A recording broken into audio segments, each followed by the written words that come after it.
Hi everyone, welcome to Mr. DR Docs channel. In our previous sessions, we discussed about arrays and arrays extension methods. In the last session, we discussed about the TypeScript special type called any. In this session, we'll discuss about one more important concept from TypeScript called functions. In this session, I will try to cover, I will try to cover all the important concepts from functions. Okay, they are parameter type, return type, anonymous functions, object types, optional parameters. Okay, these are very important concepts from functions and anonymous functions, object types, optional parameters. Each and every concept is very important and very useful in our real-time working scenarios. Okay, we'll be starting with how to define a function. Okay, as we are aware of, if we need to create a function, then we need to start with function, a keyword, space, the function name. Okay, for example, add employee. Okay, this is the syntax.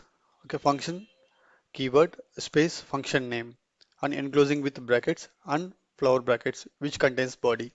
Currently, the add employee is not contain any body. I'm just logging calling add employee API.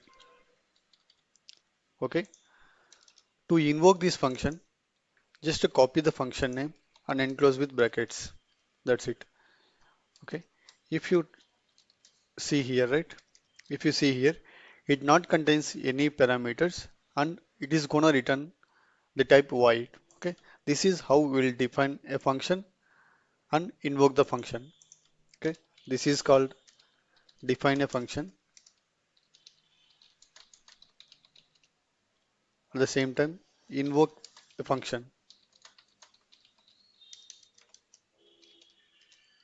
Okay, just run it and see.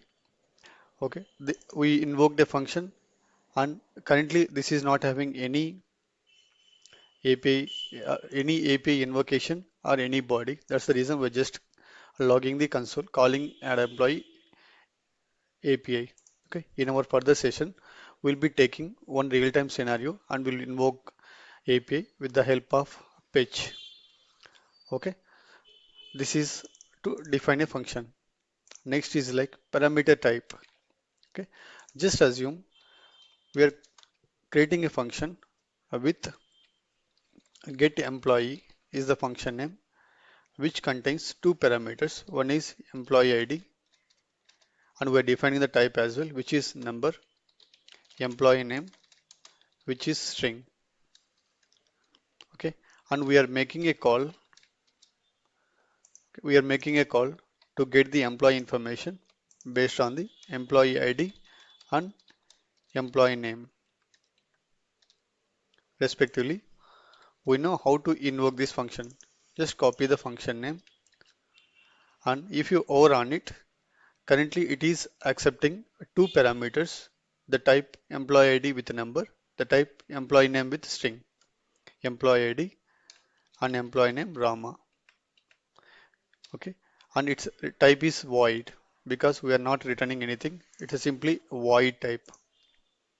Just clear it and run it. If you see this right, we were able to invoke this get employee method with the parameters employee ID 1 and employee name Rama.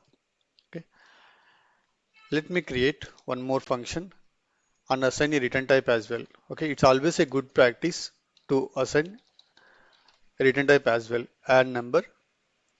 Let us try to add two numbers, number comma y, number, return x plus y. Okay, and assign the return type as well. Colon, just assign the type. It's gonna return the number. That's the reason we are not getting any. Okay, accidentally if you assign string, then we are going to get compile time error because the number is not assignable to type string. That's the reason. Always it's good practice to assign the strong type and return type as well. As we know, we know the invocation as well. Add number of 1 comma 2. Okay, this is how we will assign the return type as well. Anonymous functions. Okay.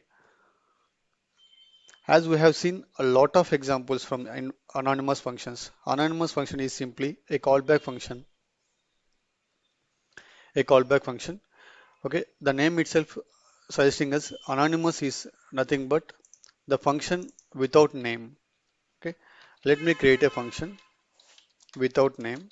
Assign it to a variable function x comma y. Return x plus y. The x is type number and y is type number,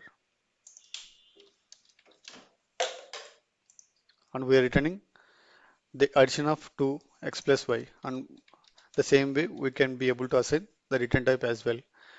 Okay, we created a function with anonymous type, and the same way we can be able to invoke this function with the values 1 comma 2. This is also one example for anonymous function, and the same way all the callback functions are also anonymous functions. Let me give you one more example of anonymous function. Let me create an int array.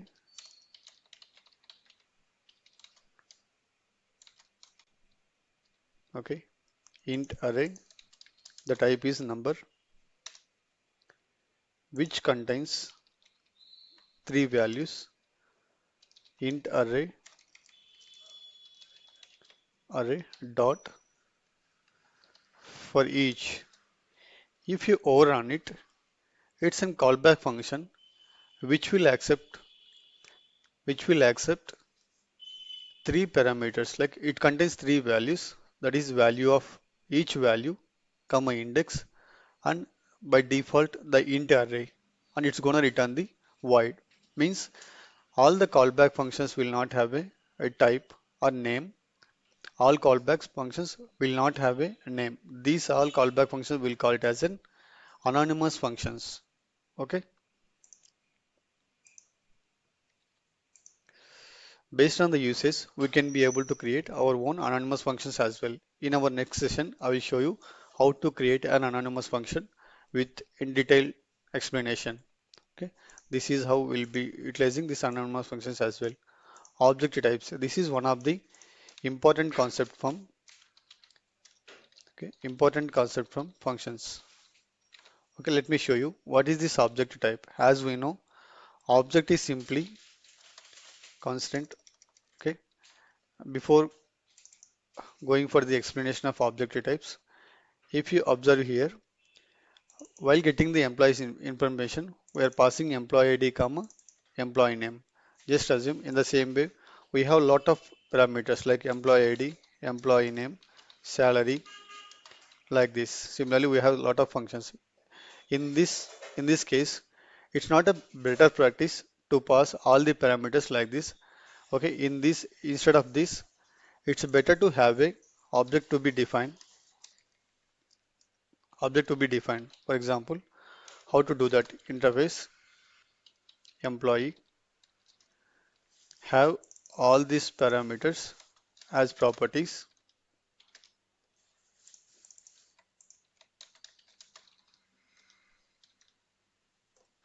and salary as number. This is the interface. Okay, how can we'll be able to restructure these things? Okay, what we need to do, like we need to simply enclose this in flower bracket and have a quote, assign this type. Now you can see all these properties. Okay, this is an object invocation, object assigning like employee ID. We can read all the values like employee ID, employee name, salary. Okay, this is the advantage of object types. And here simply what you need to do the same way. Okay, employee ID, you can pass employee ID, employee name, employee ID, comma, employee name, Rama, comma, salary 1000. Okay, This is how this object types will be useful. Okay, this is one of the important concepts in TypeScript. Okay, next concept is like optional parameters. How to define an optional parameters? Just assume employee name is always not mandatory. Then in our previous session also we discussed it's simply decorate this with question mark. Now this will be become an optional parameter. Okay. For example, if you over annotate employee name string or undefined. If you are not passing this, okay, string employee name, then by default this is an undefined. Or you can assign simply with any one of your favorite name. Always, if the value is undefined, then that default value will be assigned. Okay. This is the advantage of optional parameters. Okay.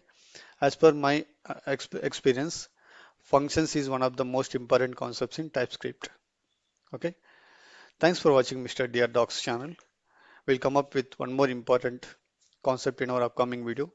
If you haven't subscribed Mr. Dear Docs channel, please subscribe our channel and share with your friends. Thanks for watching.